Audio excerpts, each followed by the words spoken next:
성탄절 저녁 수요영성 집회 오신 여러분들 환영합니다. 가장 낮은 곳으로 또 헐벗고 가난한 우리의 상황 가운데 먼저 찾아오신 우리의 구원이 되신 예수님 한 분만을 사모하며 나아가는 오늘 저녁 되기를 소망합니다. 찬양하겠습니다.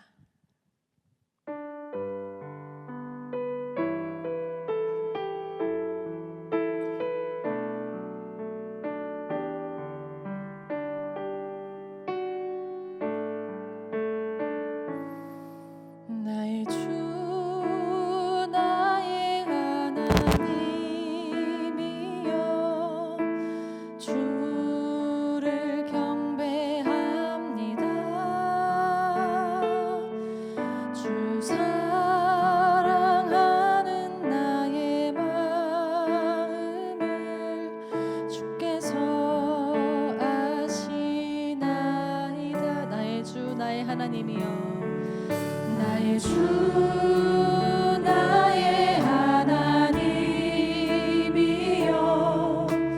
주를 경배합니다.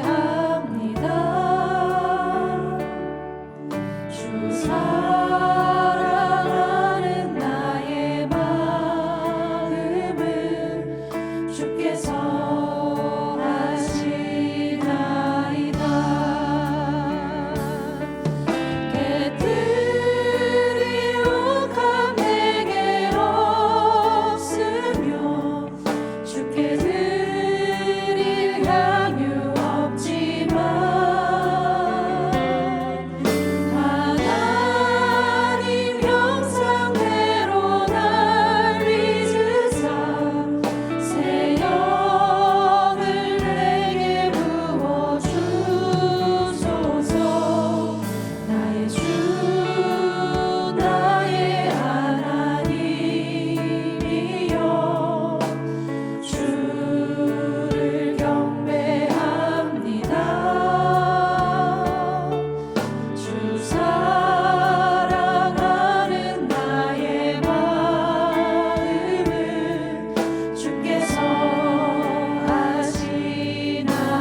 한번 고백하실까요? 우리의 주님께 나의 주 나의 주 나의 하나님이여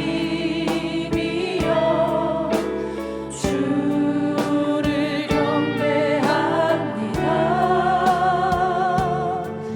주 사랑하는 나의 마음을 주께서 다시 한번 고백하실까요? 나의 주 나의 하나님이여 주께 함께 경배합시다. 나의 주 나의 하나님이여 주를 경배합니다. 주 사랑하는 나의 마음을 주께서 내게 없으며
받으신 하나님께 영광의 박수 올리겠습니다. 할렐루야.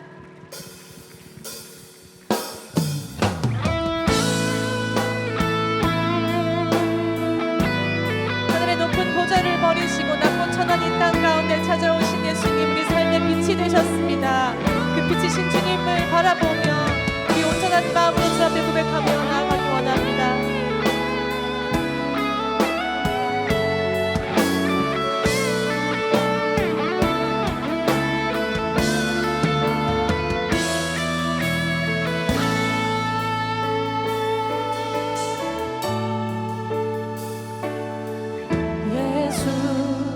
우리들의 밝은 빛,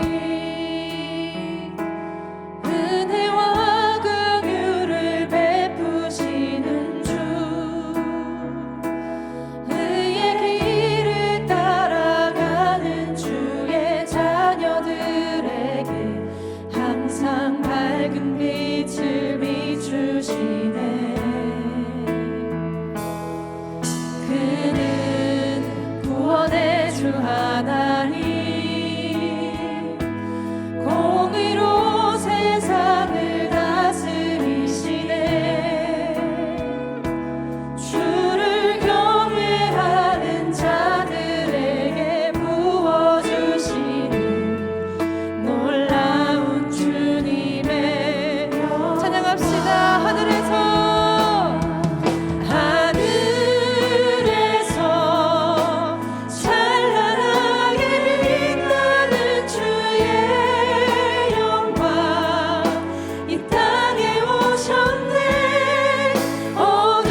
우리의 삶과 우리의 영혼 가운데 영원한 빛이 비추는 줄 믿습니다.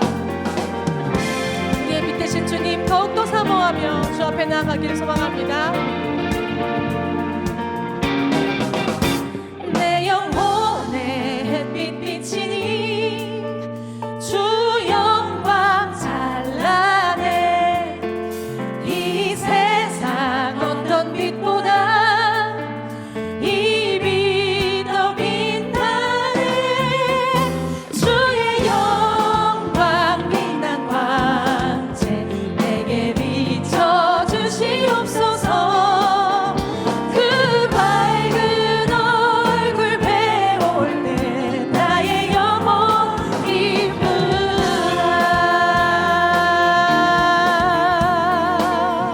내 영혼의 노래 있으니 내 영혼의 노래 있으니 주 찬양합니다. 주 귀를 기울이시사 다 듣고 계시네. 주의 영광 빛난 광채 내게 비춰 주시옵소서. 그 밝은 얼굴 배울 때 나의 영혼 내 영혼의 봄날 되어서 내 영혼의 봄날 되어서 주 함께 하시. 그 평화가 내게 깃들고 그 평화 내게 깃들고 주 은혜 꽃피네. 주의 영광 빛난 광채 내게 비춰 주시옵소서. 그 밝은 얼굴 배울 때 나의 영혼이 내 영혼의 희락이 있고 내 영혼의 희락이 있고 큰 소망 넘치네. 주 예수 복을 주시고 또 내 더 힘차게 다시 한번 고백하실까요? 내 영혼의 희락이 있고 내 영혼의 희락이 있고 큰 소망 넘치네. 우리 주 예수님 주 예수 복을 주시고 또 내려주시네. 주의 영광 빛난 광채 내게 비춰 주시옵소서. 그 밝은 얼굴 배울 때 그 밝은 얼굴 배울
좁은 길을 걸으며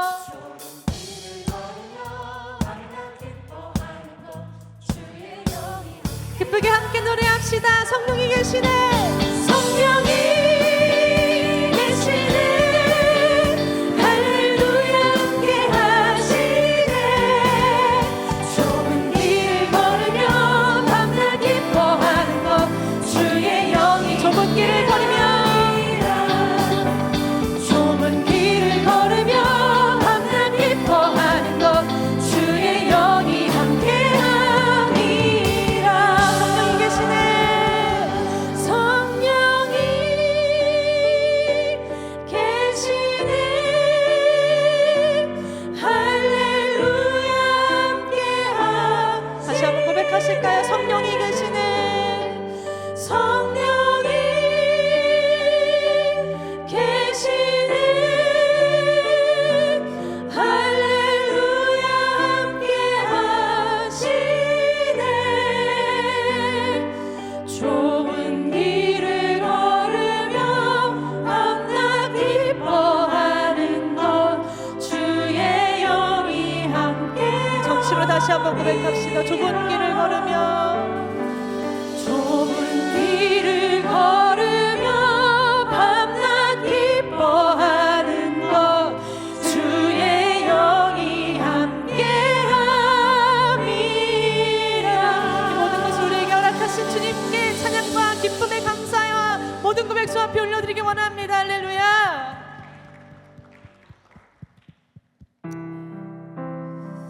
오늘도 주님께서는 낮고 천한 내 마음 가운데 찾아오셔서 사랑으로 동행하고 계십니다.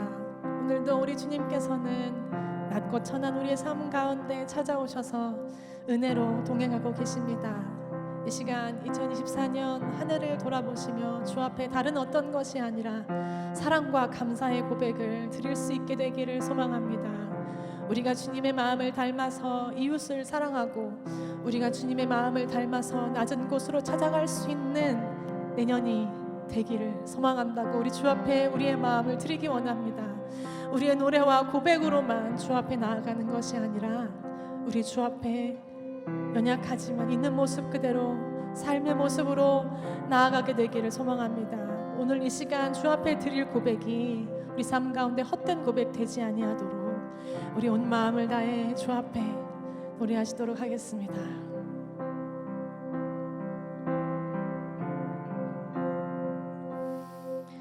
나를 지으신 이가 하나님, 나를 부르신 이가 하나님, 나를 보내신 이도 하나님, 나의 나 된 것은 다 하나님 은혜라. 나의 달려갈 길 다 가도록 나의 마음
땅 가운데 찾아오신 예수님께서는 우리 형편의 가련함을 모두 알고 계십니다. 이 땅 가운데 친히 찾아오신 예수님은 우리의 삶의 무게를 가장 잘 알고 계십니다. 우리 주님께서 주신 그 사랑과 은혜 밖에 우리가 고백할 것이 무엇이 있을까요? 평생 살아가는 동안 우리에게 삶에 베푸신 그 사랑과 은혜 밖에 우리가 주 앞에 올려드릴 것이 무엇이 있을까요? 내 삶 가운데, 이 땅 가운데 찾아오신 예수님께 우리 감사의 기도 함께 올려드리기 원합니다. 주님, 우리를 기억하시고 우리를 불쌍히 여기셔서 이 땅 가운데 친히 오신 예수님 감사합니다. 내 삶 가운데 나의 가련한 영혼을 불쌍히 여기셔서 찾아오신 나의 예수님 감사합니다. 우리 감사한 마음 주 앞에 함께 고백하며 오늘 저녁도 우리의 삶과 이 땅과 우리의 마음을 향한 주님의 말씀이 이 주님의 전 가운데 들려질 수 있도록 해달라고 우리 말씀을 사모하며 우리 감사와 사모함의 기도 주 앞에 함께 고백하시도록 하겠습니다. 기도하겠습니다. 사랑 많으신 아버지 하나님 감사합니다. 저희들 가운데 하나님의 생명을 더하여 주시고 이 시간을 통하여서 우리가 생명 되시는 그 예수 그리스도 앞에 우리가 함께 기도하며 예배할 수 있도록 해주심을 감사합니다. 하나님 저희들을 택하시며 저희들 가운데 새로운 생명을 더하여 주시고 하나님의 은혜로 주님의 자녀 삼아 주시는 하나님 감사합니다. 하나님 저희들 이 시간을 통하여서 우리 가운데 시고 아버지 하나님 함께 해주시고 아기의 순하신 이 기쁨이 정말 우리와 낮고 천한 곳에 아버지 하나님 우리의 마음 가운데 함께하여 주시어 주님의 기쁨을 주님의 탄생을 기뻐하며 아버지의 길로 갈 수 있도록 다시 감사합니다. 그러나 우리의 마음이 너무나도 추하고 연약하여 주님 앞에 온전히 나가지 못하는 그런 마음을 아버지 연약하게 여겨주시고 불쌍히 여겨주시고 주여 이 시간에 아버지 하나님만 온전히 자며 나가는 게 한 시간 될 수 있도록 주여 아버지 하나님이 함께하여 주시고 역사하여 주옵소서. 주님 인도하여 주시고 아버지 하나님이 크시는 사랑으로 아버지 말미암아 나아갈 수 있도록 인도하여 주시며 드리는 찬양과 말씀과 기도로 말미암아 아버지 하나님 앞에 온전히 한 걸음 더 나아가며 믿음의 나라 하나님의 나라를 경험하는 게 한 시간 될 수 있도록 주여 남은 일주일 동안 아버지 하나님의 가운데 보내며 2024년의 가운데 보낼 수 있는 우리 모든 동안의 성도와 모든 예배하는 성도 될 수 있도록 주여 인도하여 주시고 함께하여 주옵소서. 주님 인도하심을 믿습니다. 주여 하나님 아버지 오늘도 아기 예수 나신 성탄의 기쁨을 맞이하게 하시고 저녁에도 수요 영성 집회에 나와 예배를 드릴 수 있도록 인도하여 주심에 진심으로 감사드립니다. 어느덧 2024년도 일주일밖에 남지 않아 한 해를 마무리하고 새해를 맞이하는 시기가 되었습니다. 한 해 동안 지켜주신 하나님께 감사드리며 주께 아뢰었던 기도 제목과 다짐을 점검하는 시간 되게 하여 주옵소서.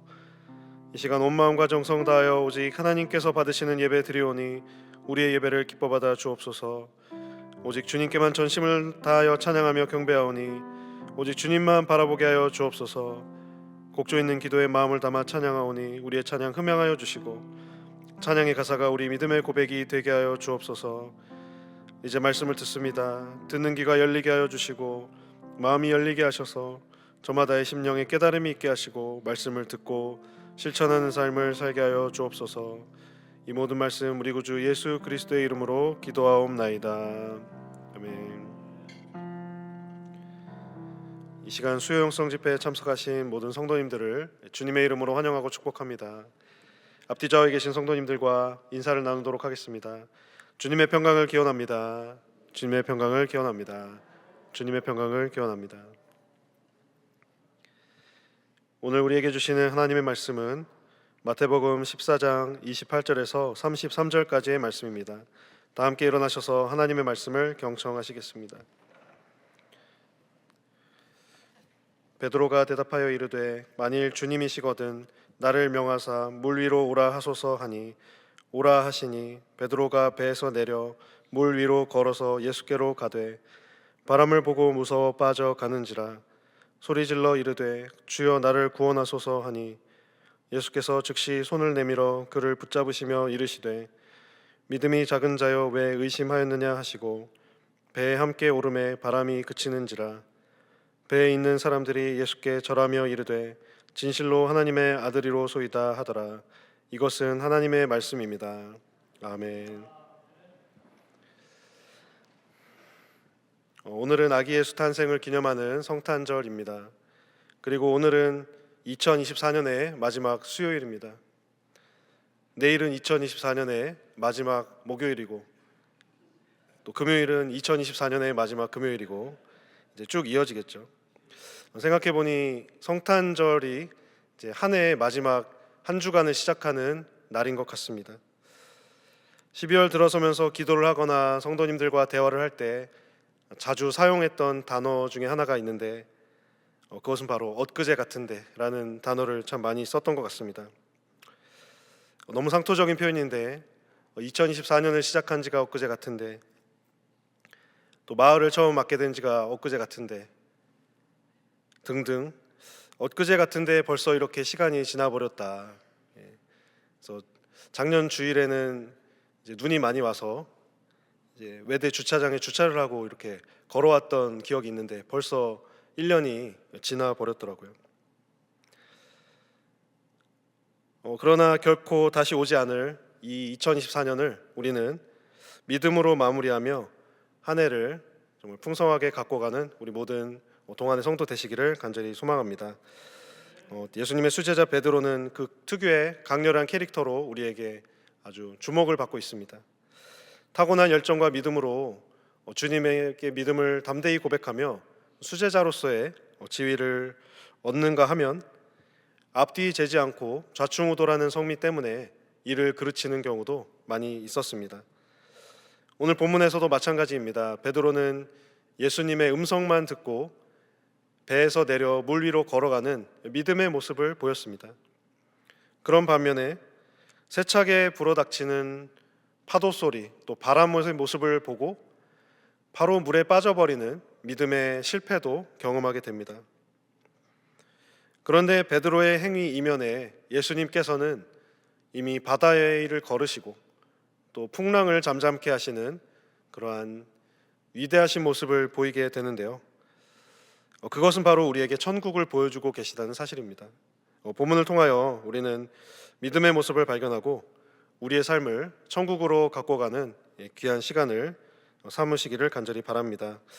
첫째, 믿음은 하나님의 음성을 따라 걸어가는 것이라고 오늘의 믿음을 정의할 수가 있을 것 같습니다.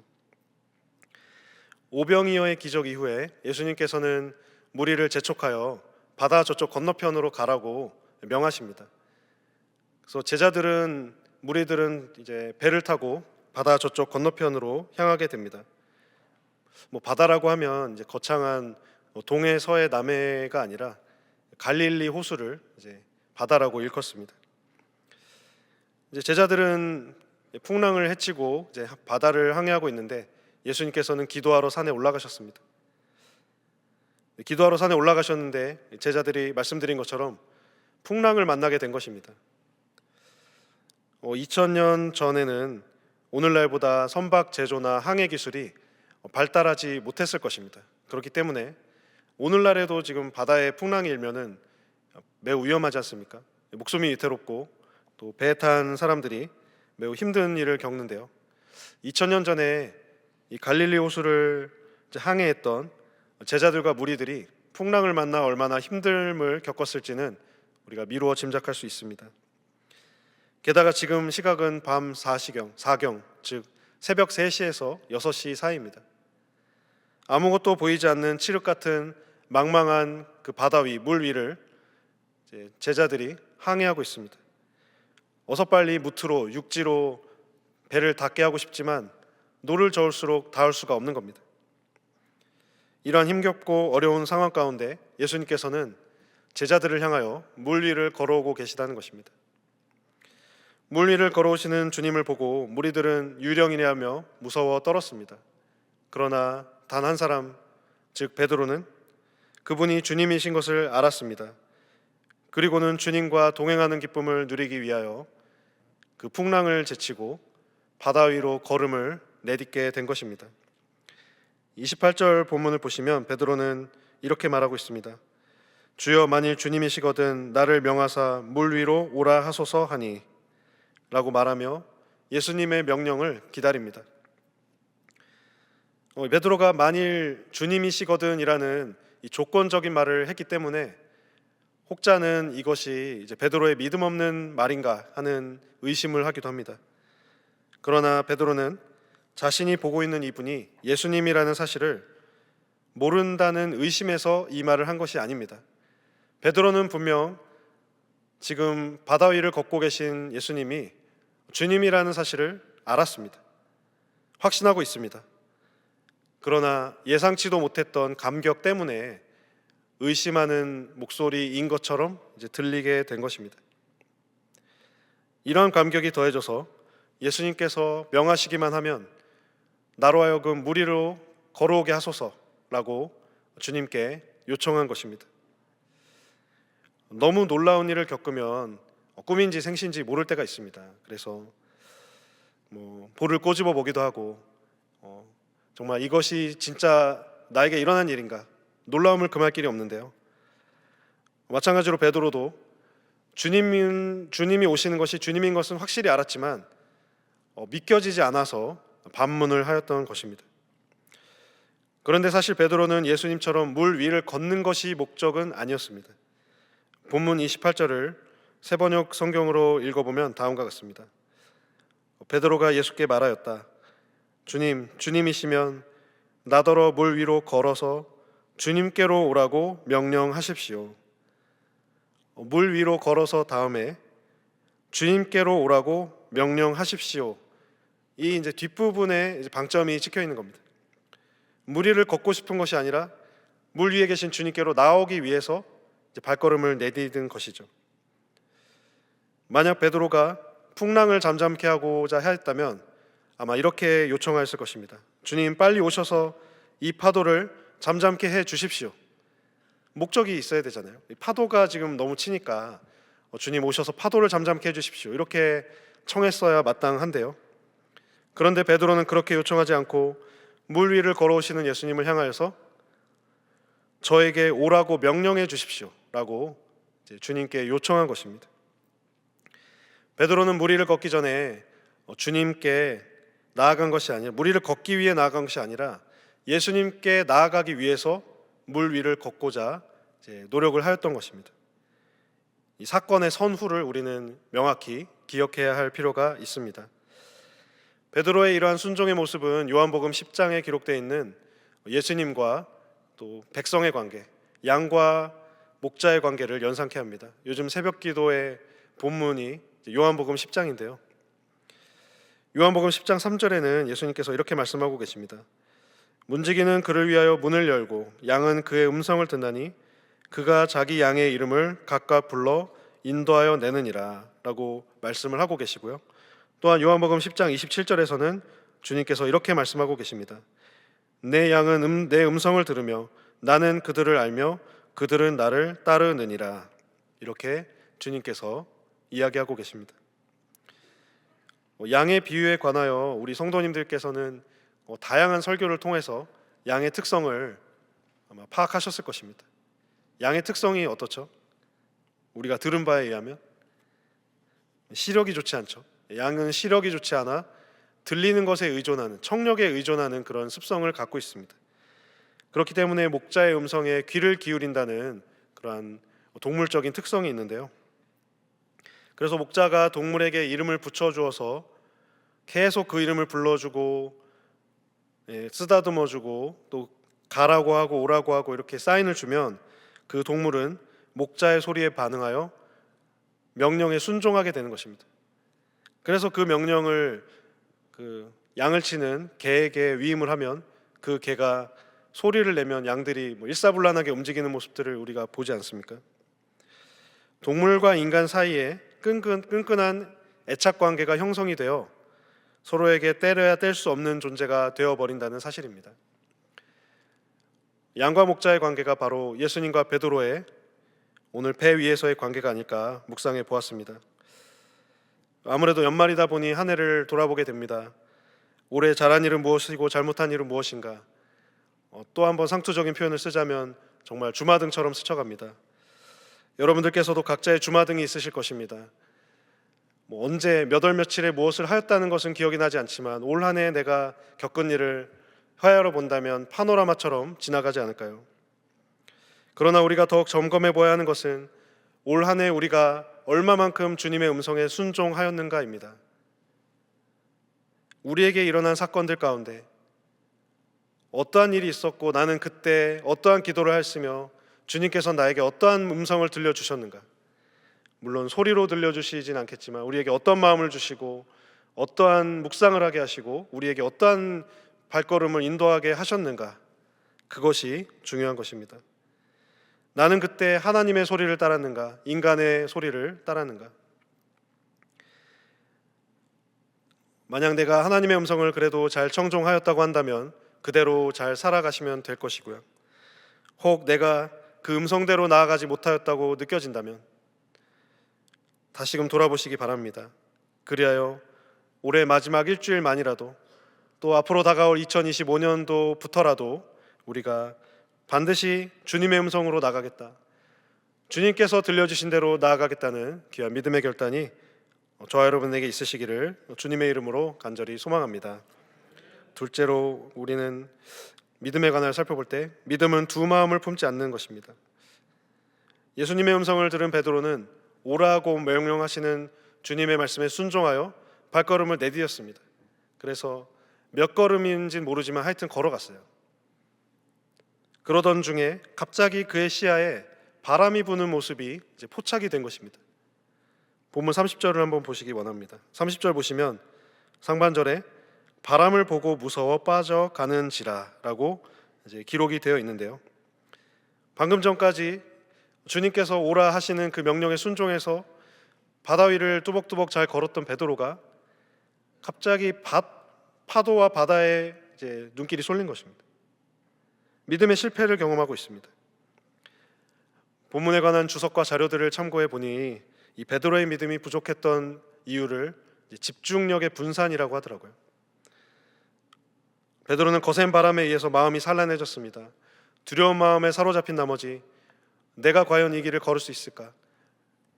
걷다가 바다에 빠지지 않을까? 이런 헛된 생각을 했던 것입니다. 그런 마음이 드는 순간에 바로 베드로는 물속으로 빠져 들어가게 된 것이죠. 예수님만 바라보고 예수님만 들었던 그에게 갑자기 파도 소리가 들리고 바람 소리가 눈에 보였습니다. 마음은 공포로 가득 찼습니다. 제자들에게 능력을 부어주시는 예수님의 능력에 힘입어 물 위를 잠시 걸었지만 그의 마음에 딴 생각이 들어갔을 때 그는 바로 바다에 빠져 허우적대는 신세가 되었습니다. 그렇다면 왜 베드로는 집중을 하지 못했을까요? 두 마음을 품었기 때문입니다. 본문 31절을 보시면 예수께서 즉시 손을 내밀어 그를 붙잡으시며 이르시되 믿음이 작은 자여 왜 의심하였느냐 하시고 라고 말씀을 하시는데요. 여기서 후반부에 의심하였느냐에 해당하는 헬라어 에디스 타사스의 원형 디스타조는 두 번이라는 뜻이 있는 디스에 근거를 하여 마음을 한결같이 가지지 못한 상태를 말합니다.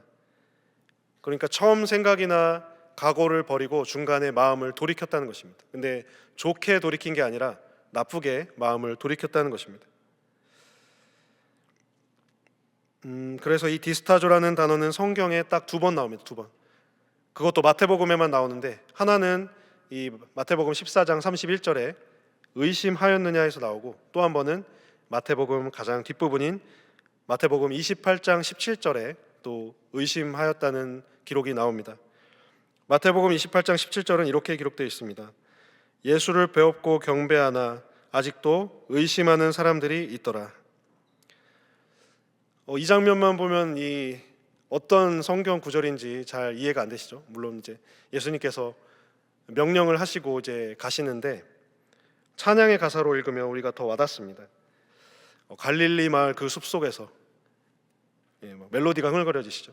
주님 그 11제자 다시 만나시사 뭐 하셨죠? 그 다음에 마지막 그들에게 말씀하시기를 너희들은 가라져 세상으로. 그 가사가 이 마태복음 28장 마지막 부분이거든요. 갈릴리 마을에서 11제자가 가룟 유다를 제외한 11제자가 모였습니다. 모였는데 주님을 뵙고 경배는 했지만 그들의 마음에 의심하는 것이 들어갔다는 것입니다. 연구가들에 의하면 이 의심을 두 가지로 말합니다. 그러니까 몇 명은 전적으로 순종했는데 몇 명은 의심했다. 뭐 이렇게 이야기하는 학자가 있고요. 또 다른 학자는 제자들이 전반적으로 경배하는 마음도 있었지만 의심하는 마음도 있었다. 이렇게 해석을 하기도 합니다. 그러나 중요한 것은 이 의심한다는 것이 두 마음을 품었다는 사실을 강하게 드러내고 있다는 사실입니다. 이 의심하는 것은 두 마음을 품는 것입니다. 성경엔 두 마음에 대한 이야기가 종종 기록되어 있는데요. 역대상 12장 33절을 보시면은 다윗이 군사의 수를 헤아림에 있어서 스불론 지파의 군사의 기준을 제시하고 있는데 우리 역대상 12장 33절 말씀을 한번 함께 읽도록 하겠습니다. 스불론 중에서 모든 무기를 가지고 전열을 갖추고 두 마음을 품지 아니하고 능히 진영에 나아가서 싸움을 잘하는 자가 5만 명이요. 여러분, 군사의 자격을 논한다면 무엇이 있겠습니까? 군인이라고 하면 뭐니 해도 피지컬이 좋아야 되지 않겠습니까? 체격이. 그래서 키는 몇이고 몸무게는 몇 킬로고 장비가 뭐가 있고 싸움의 기능이 뭐가 있고 뭐 이런 것을 헤아려야 할 것 같은데, 스불론 지파의 군사의 자격 가운데 두 마음을 품지 않는다는 자격이 있다는 것입니다. 하나님과 자기 지파와 이스라엘에 대한 충성심이 있어야 한다는 것이죠. 또한 야고보서의 저자는 1장에서 의심하는 자의 특징 가운데 하나를 8절에서 언급하고 있는데요. 두 마음을 품어 모든 일에 정함이 없는 자로다. 그러니까 두 마음을 품은 자들은 행동에 안정감이 없다는 거예요. 그리고 야고보서 4장 8절 하반절에는 두 마음을 품은 자들아 마음을 성결하게 하라. 두 마음을 품은 사람은 마음이 정결하지 않은 것입니다. 마음이 아주 깨끗하지 않은 거예요. 따라서 어떠한 일을 하려고 한다면, 특히 신앙의 일을 한다고 한다면 두 마음을 품지 않는 것이 매우 중요하다는 사실을 우리는 성경을 통해서 깨달을 수가 있습니다. 앞서 예수님의 음성만을 듣고 물 위를 걸어갔던 베드로의 모습이 우리의 모습이라면, 바다 위로 부는 바람을 보고 의심이 들고 두 마음이 들어서 바로 그 바다에 빠지는 것도 역시 우리의 모습이라고 할 수가 있습니다. 우리는 항상 두 가지 사이에서 고민하고 갈등합니다. 가깝게는 식사 메뉴를 정하는 문제에서부터, 흔히 결정장애라고 그러죠. 뭘 먹어야 될지 모르는 거예요. 그래서 막 두 가지 메뉴를 함께 모아놓은 메뉴도 막 출시되고 또 다른 메뉴가 막 생기는 거죠. 멀게는 인생의 진로를 정하고 직업을 정하고 미래를 논하는 그러한 위대한 결정, 중대한 결정에 이르기까지 우리는 늘 선택의 기로에 섭니다. 하나를 택하면 하나를 택하지 못하는 것이 당연한데, 이 하나를 택하면서 어떻게 해요? 내가 정말 잘 선택한 것일까? 아쉽다. 다른 것을 택하면 어땠을까? 그러한 후회와 또 회한이 들고 이것을 하고 싶다. 마음이 나뉘어지고 계속 이 일을 하면서도 이것이 생각나는 거예요. 그렇다고 해서 우리가 이것을 선택했다 해서 더 좋은 선택을 했다고 할 수는 없을 것입니다. 특별히 믿음의 경주에 있어서 더욱 그렇습니다. 오직 예수님만 바라봐야 합니다. 예수님만 바라봐야 합니다. 모르시는 분 있으세요? 한 분도 없으시죠? 그런데 예수님만 바라보는 것이 잘 되시던가요? 나는 올해 지금 한 358일 동안 예수님만 바라봤다, 이렇게 말씀하실 수 있는 분은 많이 없으실 것입니다. 왜 어려울까요? 다가오는 풍랑에 마음이 빼앗겼기 때문입니다. 현실의 유혹 앞에 넘어졌기 때문입니다. 올해 초에 품었던 마음, 1월 초에 품었던 마음은 지금과는 사뭇 달랐을 것입니다. 왜 한 해에 이제 처음 시작하면 항상 각오를 다지잖아요. 그래서 올해는 기필코 주님만 바라봐야겠다. 우로나 좌로나 치우치지 말아야겠다. 하나님의 덕을 세우는 삶을 살아야겠다라고 다짐을 하지만 작심삼일이 되기 일쑤입니다. 또다시 넘어지고 쓰러집니다. 현실의 문제 앞에 낙심하고 낙담할 수밖에 없습니다. 그러나 다행인 것은 하나님께서 우리에게 다시금 기회를 주시고 앞으로 남은 일주일만이라도 하나님을 바라보고 주님을 바라보고 두 마음을 품지 말라는 메시지를 우리에게 주십니다. 또 2025년이라는 선물을 허락하여 주셔서 다시금 믿음의 길을 걸어갈 수 있도록 용기와 기회를 허락하십니다. 일주일 있으면 맞이하게 될 2025년에는 또 오늘부터라도 우리는 의심하는 마음 없이 두 마음을 품지 말고 오직 한 가지 마음, 즉 예수 그리스도를 바라보는 마음 하나로 충만한 한 주간과 다가오는 한 해가 되기만을 주님의 이름으로 간절히 소망합니다. 마지막 세 번째, 예수님은 물 위를 걸으심으로써 제자들에게 천국을 보여주셨다는 것입니다. 예수님께서 물 위를 걸으신 것은 하나님이시자 하나님의 아들로서 너무나 자연스러운 그런 초자연적인 행위입니다. 물론 세상 사람들은 이적이라 그러고 초능력이라고 할지 모르지만 하나님의 아들로서는 너무 당연한 일입니다. 그러나 이 행위에는 현상보다 더 큰 의미가 담겨 있습니다. 그것은 바로 예수님께서 물 위를 걸어가신 것이 천국의 모습을 보여주셨다는 것입니다. 성경에는 천국, 즉 하나님의 나라에 대한 비유가 굉장히 많이 나옵니다. 특별히 마태복음에는 하나님의 나라라는 이야기가 많이 나옵니다.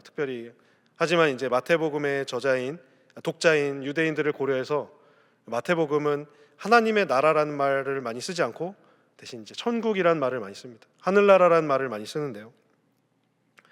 마태복음은 천국에 대한 비유가 상당히 많이 기록되어 있습니다. 특별히 마태복음 13장에는 천국에 대한 7가지 비유가 고스란히 남겨 있을 정도로 천국 이야기가 풍성한데, 오늘 본문의 이 바다 위를 걷는 그 예수님을 보면서도 우리는 천국을 경험할 수가 있다는 것입니다. 이렇게 말씀을 드리는 그 이유는 이제 유대인들의 사고관과 결합되어 있습니다. 유대인들이 생각하는 천국의 모습이 있었습니다.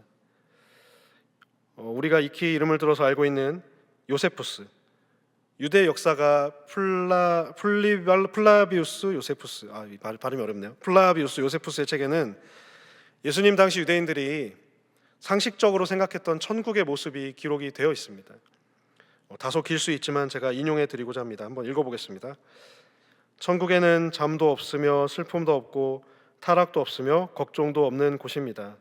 천국은 시간으로 재는 낮과 밤이 없으며 필연적 법칙에 의해 천체 사이를 움직이면서 인생의 모습을 연상시키는 계절의 진행과 변화를 일으키는 해도 없을 뿐 아니라 계절의 시작을 알리면서 크기를 달리하는 달도 없을 것입니다. 중략하고요. 이제부터 좀 집중해서 보시면 좋겠는데요. 또한 보행자들이 그 위를 걸을 수 없도록 만든 바다의 무서운 파도 소리도 더 이상 없을 것입니다. 비록 바다의 물이 완전히 없어지진 않겠지만 그때가 되면 의인들은 쉽게 바다 위를 걷게 될 것입니다. 요세푸스라는 분은 이제 독실한 유대교였습니다. 그래서 예수님 생존의 당시 주후 1세기에 유대 역사를 기록했던 역사가인데요. 그분이 이제 음부론이라는 소논문에서 이렇게 천국의 모습을 기록을 하고 있거든요. 당시 유대인들이 생각하는 천국에는 파도가 치지 않는다고 했습니다. 파도로 인해 목숨을 잃을 일이 없다고 했습니다. 천국에 사는 의인들은 바다 위를 쉽게 걷는다고 생각을 했습니다. 2000년 전 유대인의 상식에 의하면 천국에 사는 사람들은 바다 위를 걸을 수 있어야 했습니다. 그렇기 때문에 하늘나라 사람은 물 위를 걷는 사람으로 간주할 수가 있었는데요. 물 위를 걸으신 예수님, 그의 존재만으로도 풍랑을 잠잠케 하신 예수님은 갈릴리 바다에서 하나님의 나라, 즉 천국을 보여주고 계시다는 사실입니다.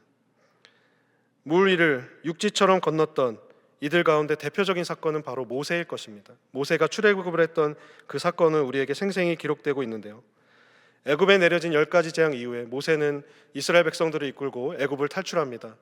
그런데 바로 왕의 마음이 안악해져서 군대를 이용하여 백성들을 추격합니다. 백성들은 홍해 앞에 다다랐습니다. 바다에 뛰어들지 않으면 뒤에 있는 군대의 칼에 맞아 죽을 것이고 바다에 뛰어들면 물에 빠져 죽을 것입니다. 이러한 진퇴양난의 상황에서 하나님께서 모세에게 명령하십니다. 출애굽기 14장 14절 말씀입니다. 지팡이를 들고 손을 바다 위로 내밀어 그것이 갈라지게 하라.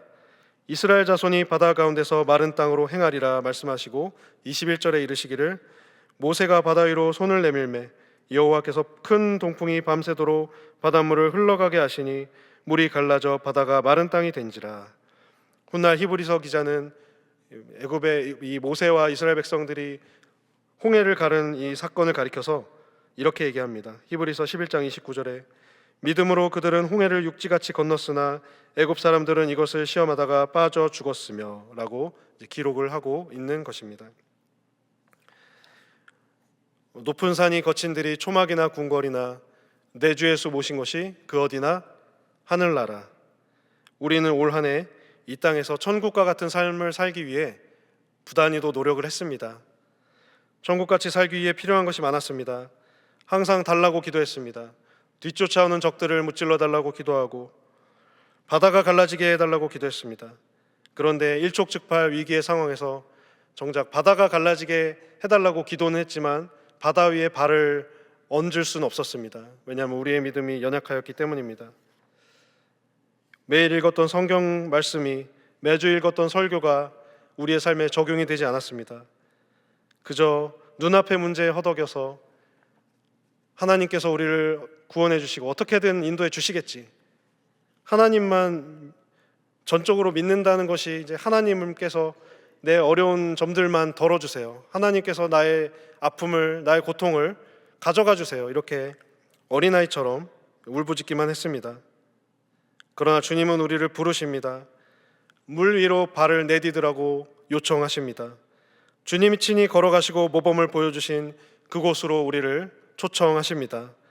잡히는 것은 없고 불안하고 올해도 실패만 하다가 끝났구나 절망하고 있을 그때에 주님은 우리에게 천국의 모습을 보여주고 계십니다. 내 앞에 바다가 갈라지지 않으면 그가 나로 바다 위를 걷게 하리라. 그곳이 바로 천국이고 하늘나라임을 기억하며 나아가는 저와 여러분 되기를 간절히 소망합니다. 풍랑 가운데서도 천국의 삶을 누리는 저와 여러분 되시기를 간절히 바랍니다. 말씀을 마무리하고자 합니다.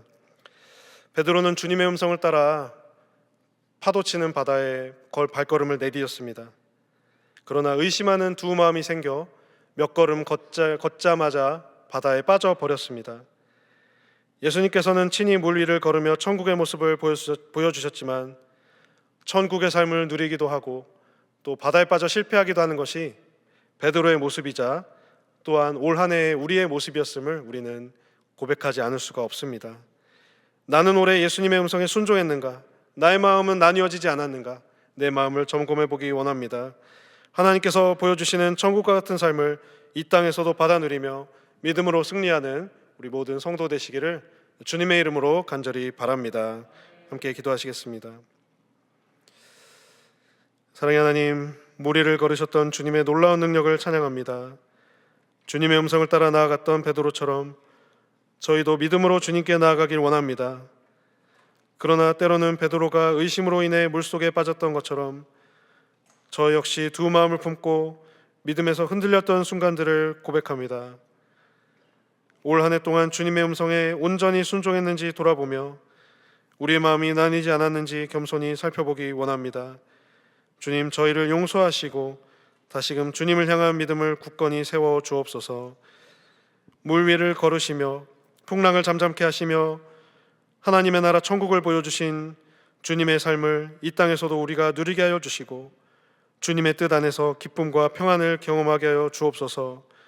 그리하여 저희의 삶이 주님의 영광만을 드러내며 믿음으로 주님을 따르는 삶이 되기만을 간절히 소망하게 하여 주옵소서. 이 모든 말씀 예수님의 이름으로 기도하옵나이다. 아멘. 이 시간 결단하는 마음으로 나는 믿네 함께 찬양하겠습니다.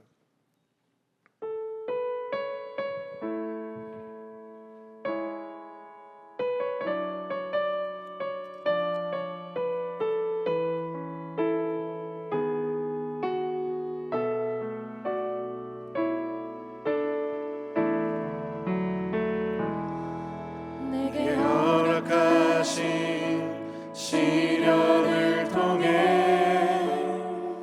나의 믿음 더욱 강하게 자라나고 험한 산과 골짜기 지나는 동안 주께 더 가까이 나를 이끄시네. 내가 겪는 시험이 어렵고 힘겨워도 내 주님보다 크지 않네. 내 앞에 바다가 갈라지지 않으면 주가 나로 바다 위 걷게 하리.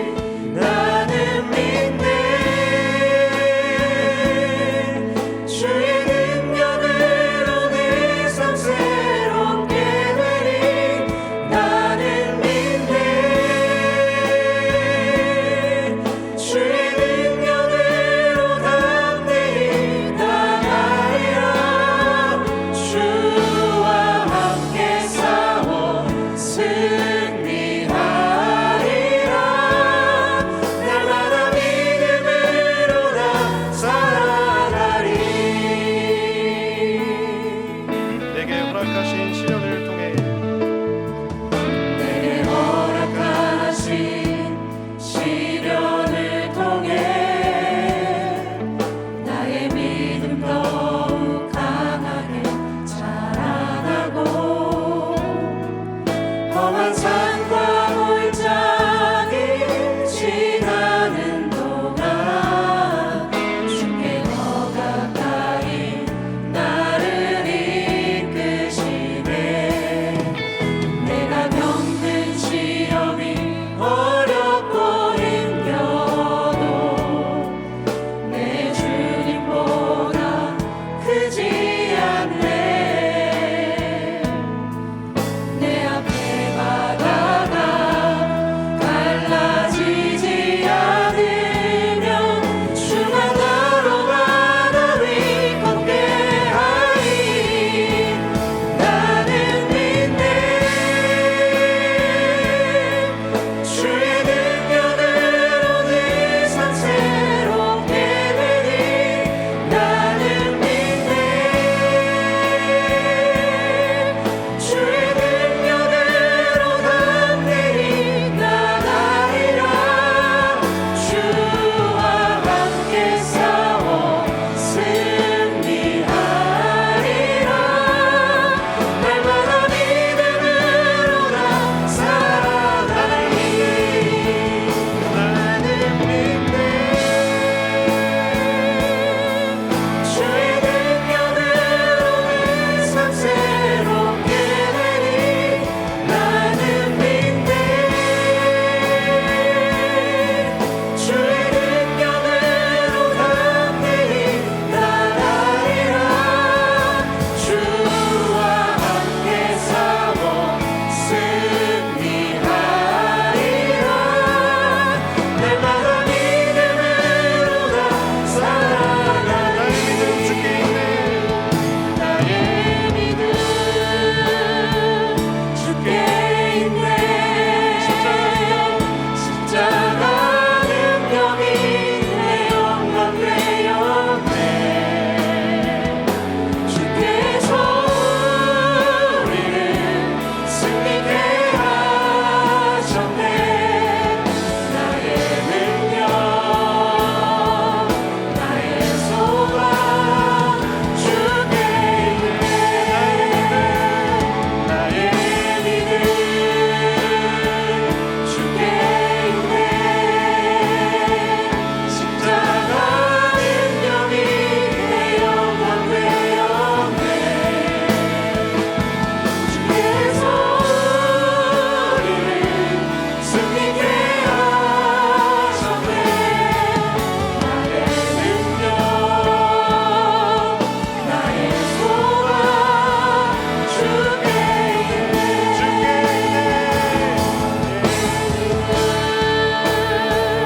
주께 있네. 십자가 능력이 내 영광 되었네. 주께서 우리를 승리케 하셨네. 나의 능력 나의 소망 주께 있네. 나의 믿음 주께 있네. 십자가 능력이 내 영광 되었네. 주께서 우리를 승리케 하셨네. 나의 능력 나의 소망 주께 있네. 이 시간 마태복음 14장 29절 말씀을 함께 봉독하시겠습니다. 베드로가 대답하여 이르되 주여 만일 주님이시거든 나를 명하사 물 위로 오라 하소서 하니 오라 하시니 베드로가 배에서 내려 물 위로 걸어서 예수께로 가되 아멘. 예수님께서 물 위를 걸으신 것은 제자들에게 천국을 보여주기 위함이었음을 믿음의 눈으로 바라봅니다. 주님과 함께 거하는 곳, 주님께서 행하시는 대로 행하는 그곳이 바로 천국인 줄 알고 믿음으로 나아가기만을 간절히 원합니다. 우리의 거하는 곳이 영원한 하늘나라 천국 같은 삶을 살아갈 수 있도록 하나님의 뜻이 이 땅 가운데 이루어지고 하늘에서도 하나님의 뜻이 이루어지는 귀한 나라가 되게 하여 주옵소서. 이 시간 우리 주님의 이름 한번 크게 부르며 합심으로 기도하겠습니다. 주여! 사랑의 하나님, 참으로 감사합니다. 우리로 하여금 주님을 생각하는 발걸음 리드로 천금을 거듭하는 우리가 될 수 있도록 인도하여 주옵소서. 주여!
로마서 12장 11절 말씀을 함께 봉독하시겠습니다.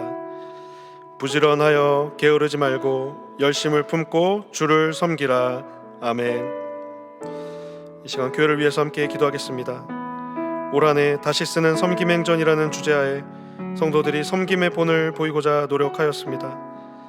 우리의 섬김으로 가정과 일터와 공동체가, 교회가 조금이나마 변화되어 우리가 머문 자리가 하나님의 자리가 되었기만을 간절히 소망합니다. 앞으로도 주님을 향한 섬김이 지속되어 이 땅을 천국으로 만드는 데 쓰임받는 자녀들 되게 하여 주옵소서. 담임 목사님의 영역을 강건하게 하시고 가정과 사역 위에 하나님의 은혜가 충만하게 하여 주옵소서.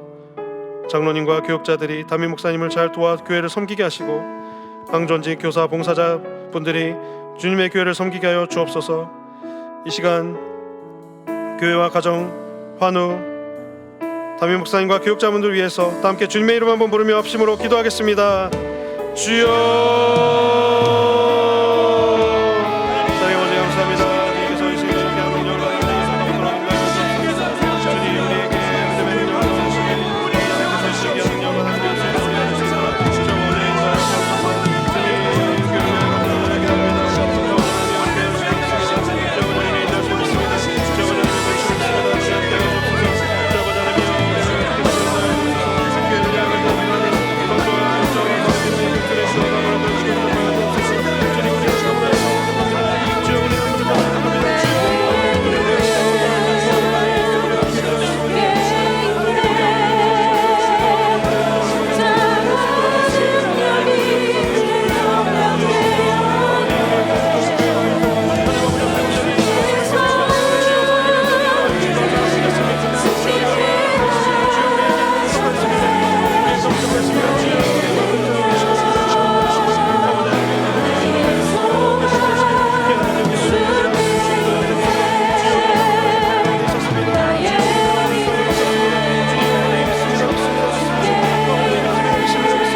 나라와 민족을 위해서 기도하겠습니다.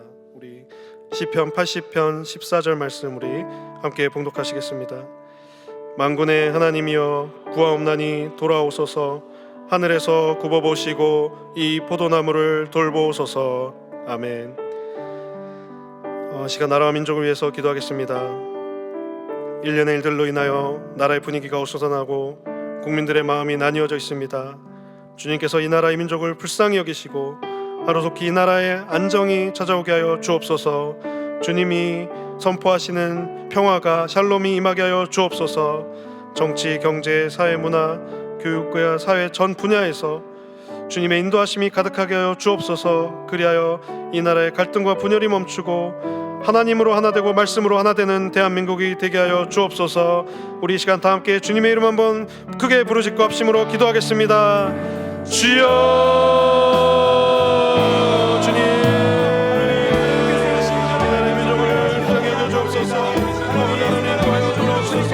하늘에서 구하시고 이 포도나무를 돌보시고 주옵소서. 주여, 생명을 주시고 우리에게 소망을 주시고 우리의 사랑을 하여 주옵소서. 주여, 우리의 소망을 하여 주옵소서.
다 함께 주 믿는 사람 일어나 함께 찬송하시겠습니다.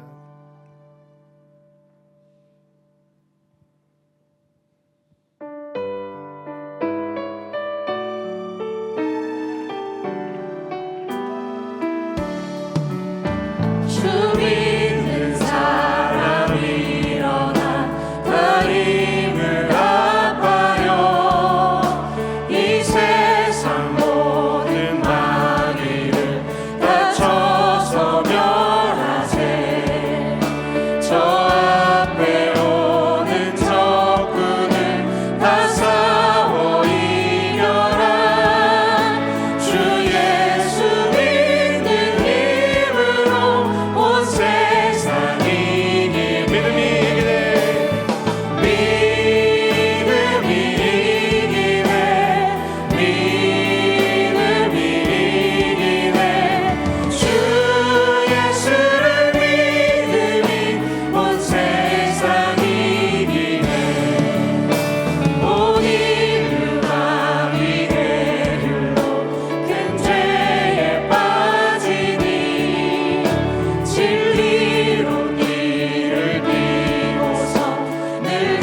참 믿고 의지하면서 겁없이 나갈 때 주 예수 믿는 힘으로 온 세상이 이기네. 믿음이 이기네. 믿음이 이기네. 주 예수를 믿음이 온 세상이 이기네. 끝까지 이긴 자에게 흰 옷을 입히고 또 영생복을 주시니 참 기쁜 일일세. 이 어두운 세상 지나서 전선 성당으로 주 예수 믿는 힘으로 온 세상이 이기네. 믿음이 이기네. 믿음이 이기네. 주 예수를 믿음이 온 세상이 이기네. 믿음이 이기네. 믿음이 이기네. 주 예수를 믿음이 온 세상이 이기네.